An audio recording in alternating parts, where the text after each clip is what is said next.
The MCU's Phase 5 ends with Ironheart, which promises a major clash between the genius Riri Williams and the criminal mastermind called The Hood. If you need a refresher before diving into Marvel Studios' newest Disney Plus show, you've come to the right place.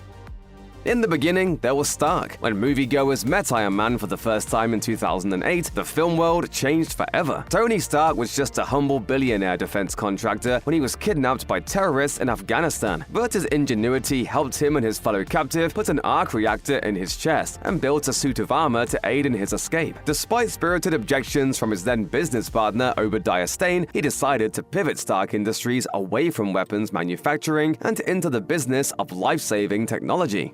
I came to realize that I have more to offer this world than just making things that blow up. Stark announced to the world that he was indeed Iron Man, and over the next 13 or so in-universe years, he teamed up with lots of other heroes to stop threats of all kinds. His winning streak ended when Thanos successfully collected the Infinity Stones and erased half of all of life from existence. But Stark and his allies fought tooth and nail to bring them back and defeat the Mad Titan in the rematch. Unfortunately, he had to sacrifice his life to do so. But you remember, you were there. Ever since the events of Avengers Endgame, the MCU has been adrift without its most iconic protector. Iron Man may be gone, but the people he inspired are still around to fight in his honor. One of those people is the student super genius Riri Williams, who goes on to become the superhero known as Ironheart. You've bitten off a hell of a lot more than you can chew. I could chew a lot.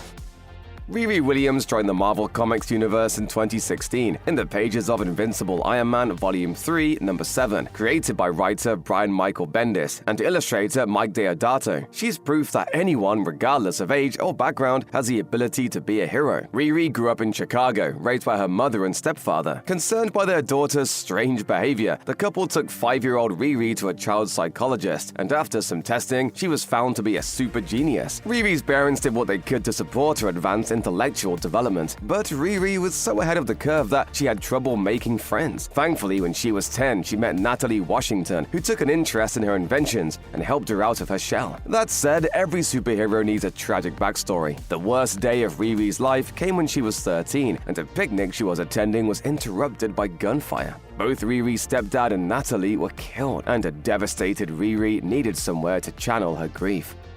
When Riri was offered a full scholarship at the Massachusetts Institute of Technology, it gave her the opportunity to distract herself by throwing herself into her studies. Instead, she devoted much of her time to a more personal project, stealing materials from around campus to assemble her own version of an Iron Man suit. It was her hope that she would be able to fight for good like Tony Stark, saving the lives of people like her friend and her stepdad. Riri's maiden voyage came when campus security knocked on the door of her dorm room turned workshop. She evaded the officers and flew all the way across the United States, apprehending 2 inmates that had recently escaped from a New Mexico prison. Her armor was destroyed in the process, and neither the MIT administration nor Riri's mother were happy with her behavior. Grounded in more ways than one, Riri found herself tinkering in her mom's garage once again, until she was visited by a very impressed Tony Stark. Stark gave Riri plenty of encouragement, but recommended that she stay in school. At just 15 years old, Riri gained the endorsement of Iron Man himself, but she'd soon have to learn how to fight the forces of evil without him.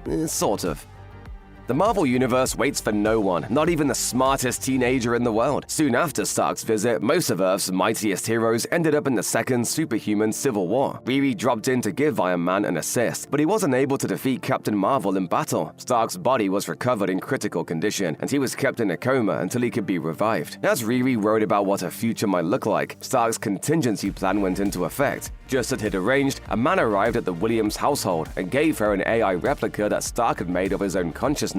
Even though he didn't have a physical form, the AI Stark gave Riri advice and helped her out while she flew around in her suit. He also suggested that she adopt a superhero name Ironheart. Naturally, Iron Man eventually came back, and after he did, Riri developed another AI that based its appearance and personality on her late friend, Natalie. Ever since Riri got an AI guide and a fitting title, she's fought both on her own and as a member of the team of teenage heroes known as the Champions. She's far more than an Iron Man ripoff. In fact, she's even smarter than he is.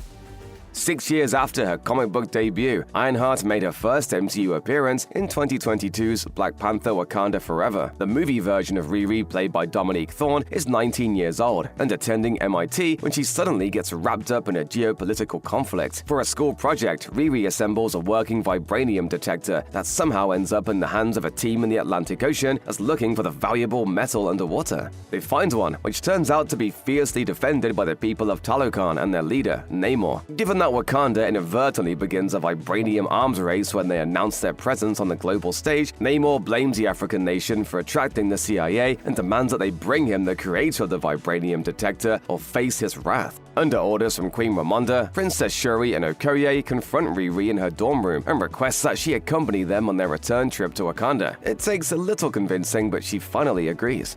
I am going to give you 2 options. You can come to Wakanda, conscious or unconscious. Riri takes Shuri and Okoye to her lab, but they're quickly joined by the FBI. That's when she reveals her biggest project of all, a prototype Iron Man suit. It doesn't completely cover her body like Tony's did, but it's still enough to take off into the sky and evade the federal agents. She nearly falls to her death after flying too high and passing out, but she recovers just in time. It's the thrill of her life, and it seems like she might have managed a perfect escape until she's downed by a Talokan eel spear. After Okoye defends Riri from Namor's soldiers, Shuri bargains with them, getting them to agree to take her and Riri to Namor alive rather than killing them on the spot.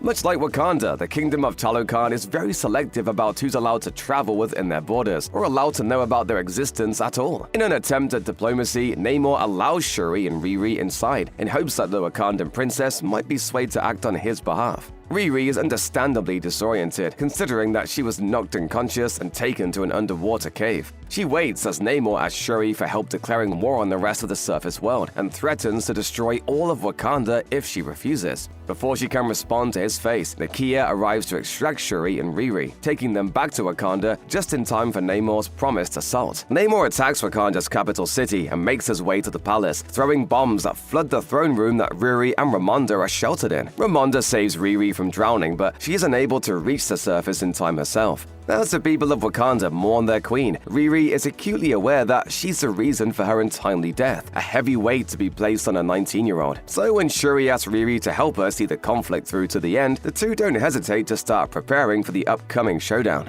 Your mother protected me like I was one of her own. The least that I could do is try to return the favor. Wakanda has all the parts, tools, and vibranium that Riri could possibly ask for, and the best part is, she doesn't even need to steal any of it. She and Shuri work together to make a new exosuit, one that's a little more durable and polished than her last one. Riri also assists Nakia in supervising Shuri as the princess ingests an artificial version of the heart-shaped herb and becomes the newest Black Panther. All 3 of them join the rest of Wakanda's finest on a ship in the Atlantic Ocean, where they lure in Namor and his army with another vibranium detector and make their stand.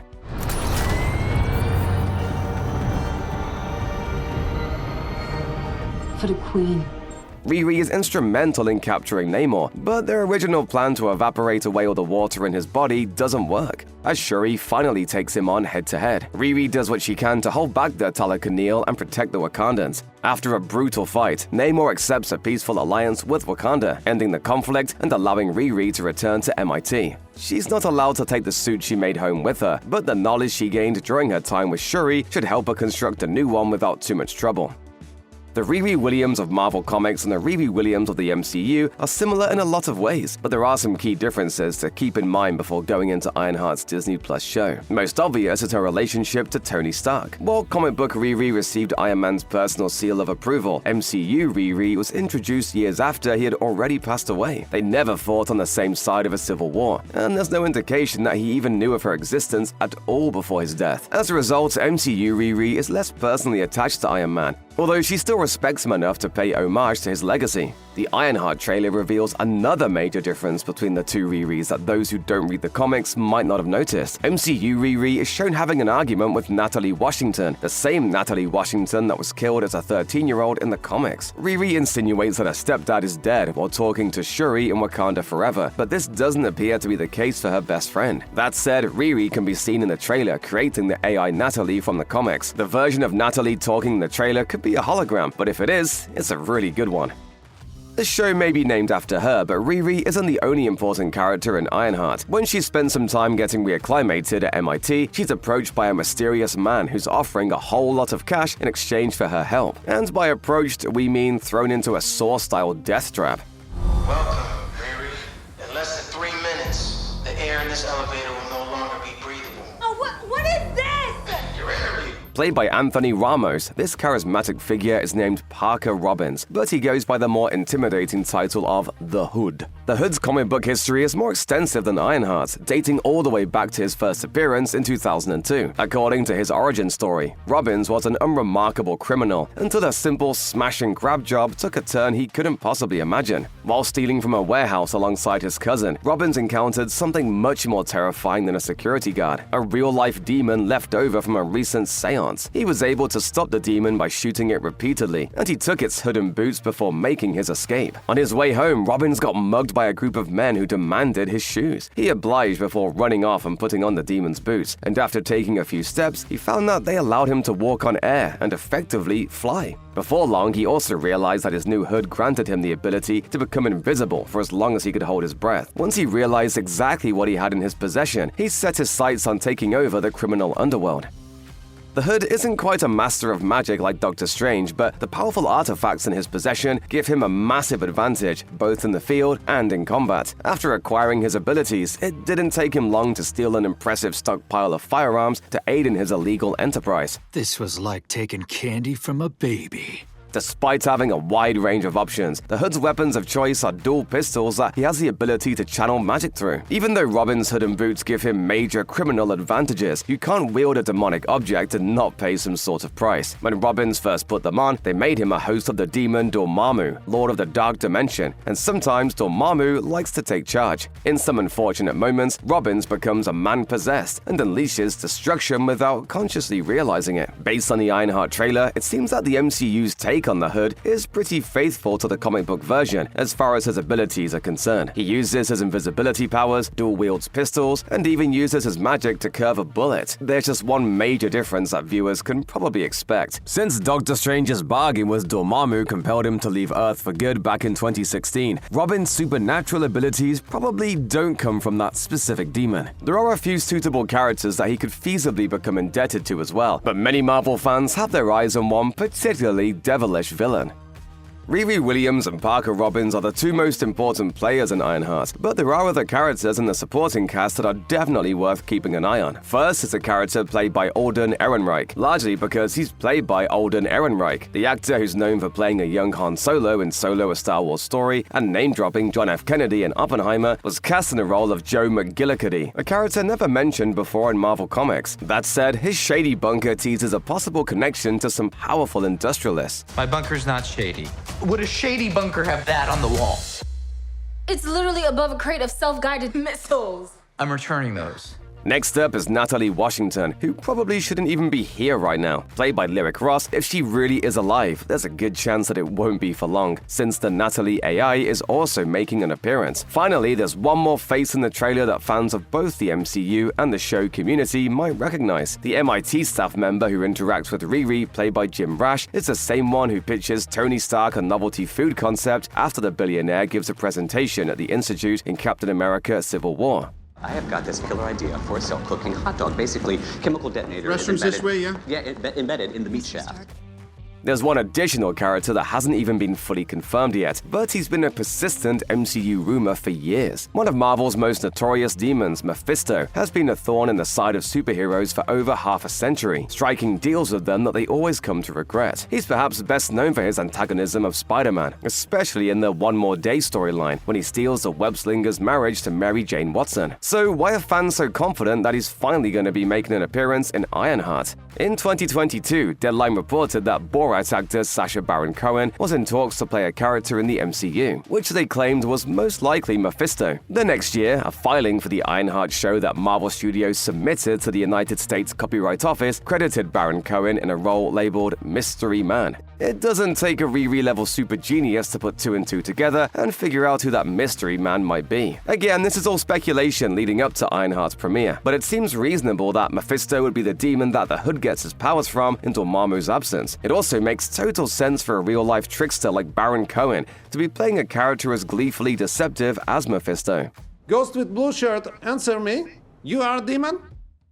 Writer Arthur C. Clarke once said that any sufficiently advanced technology is indistinguishable from magic, but that's not quite the case when Marvel is involved. Incredible scientific progress coexists alongside literal sorcery, with New York City playing host to heroes ranging from Iron Man to Doctor Strange. That said, outside of the Avengers movies, the two sides usually stay in their own lanes. Tech users fight tech users, and magic users fight magic users. The clash between sci-fi and fantasy in the MCU hasn't really been addressed much in universe, at least not until now. With Riri Williams being one of the most promising young engineers in the world, and Parker Robin's cursed clothing allowing him to use dark magic, Ironheart is set to end Phase 5 in dramatic fashion by pitting science against sorcery. It's up to Riri to prove that she's worthy of being a hero, and this time, she doesn't have Wakanda to back her up. Can she save the day with her incredible intellect and create something iconic in the process? We'll find out after Ironheart hits Disney Plus on June 24th.